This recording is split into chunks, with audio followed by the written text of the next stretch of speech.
Dear God, I was offended. My feelings was hurt. I wanted to treat them the way I felt I was being treated. The golden rule, right? I couldn't shake the offense. No distraction could keep the wound of the offense from making itself known in my mind, in my words. So I prepared a table with my offense to seat those who I felt wronged me, ready to feed them what I believed they gave me to eat. I needed their company in my hurt feelings because I believed they deserved it.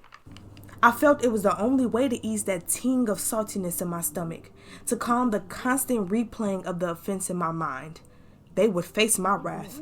Oh, that's how we moving? Cool, I got something for that. Matter of fact, let me bring a witness, someone who could carry the offense with me, because this will make me feel better. This will be the justification for my vengeance. This was my opportunity to strike you back. I was doing all I could, persuading myself to act upon my emotions, to give way to the cycling thoughts, to surrender to the idea of an eye for an eye, a tooth for a tooth during the height of my anger. I was doing what I could to hold on to those feelings, not wanting them to fade because I was making sure I would never be treated this way again. I didn't want to go to you, God, because I didn't want to be humble. I didn't want to be upright or do good. I didn't want to openly admit my feelings, but I want to keep them buried in the actions of my pettiness and my revenge. But I folded. God, I told you anyway, even though you already knew, and you showed me that I had to forgive others of their trespasses so I could be forgiven of mine. You said that in Matthew 6:15.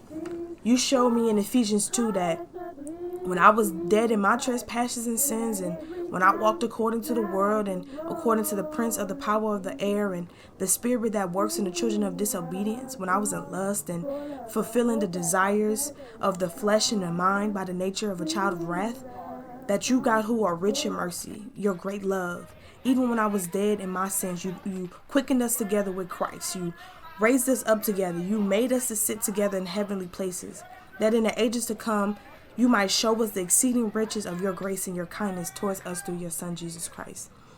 So with that, I unclenched my hands, I relaxed the grit of my teeth, and I loosened the strings in my mind. They didn't even know I had them bound. They didn't even know they offended me. They didn't know of the grudge I was prepared to hold. I wish they did. I wish they knew how their actions hurt me, how it offended me, how I was fully prepared to return the favor, but it's not worth it. What God did for me, even after all I had done, remembering that, knowing that, is far better than seeking revenge. So I released the bounds. I freed them. So God, I thank you for your forgiveness, your love, and what you had done. Sincerely, no longer offended.